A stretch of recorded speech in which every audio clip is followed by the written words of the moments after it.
ถ้าให้เจ้าเลือกอาหารที่แพงที่สุดในโลกกับอาหารที่เป็นสีมือแม่คำตอบในใจของเจ้าแม่นหยัง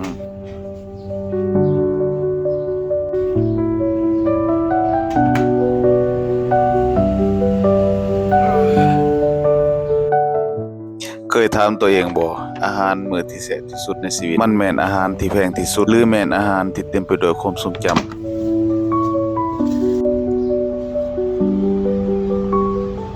คนเฮาเกิดมาต่างถิ่นฐานต่างฐานะต่างวิถีชีวิตวัฒนธรรมในการกินก็เช่นเดียวกัน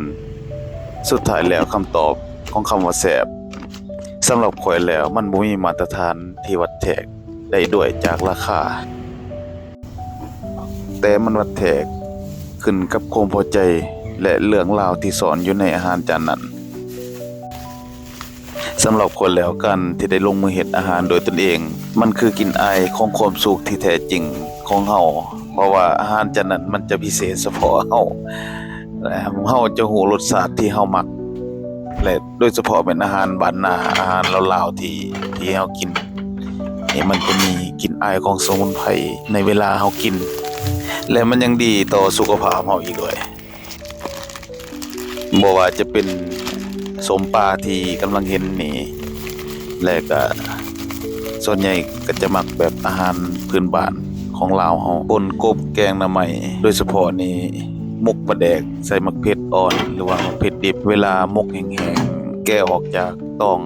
กลิ่นจะหอมอธิบายบ่ถูกรสชาติถือว่าแซ่บนอกจากนั้นก็จะมีตำบักหุ่งปิ้งปลาตำบักถั่ว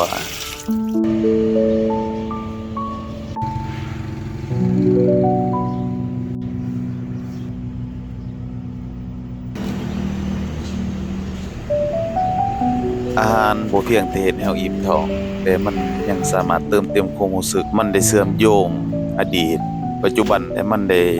คอยเล่าเรื่องราวให้ย้ำเตือนว่าเฮาเป็นไผมาจากไส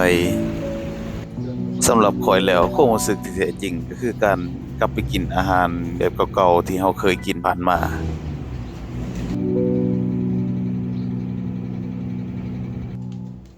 กินอาหารกับคนที่เฮาฮักบรรยากาศเก่าๆบ่ต้องเลิศหรูบ่ต้องไฮโซขอเพียงแต่ว่าอาหารที่เฮามักมันแซ่บฉะนั้นมันก็มีความสุข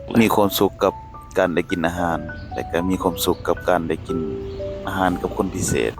เฮ็ดให้อาหารยิ่งมีรสชาติแซ่บขึ้นเติมและอาหารที่แซ่บเป็นทั้งความทรงจำของทุกท่านเดะ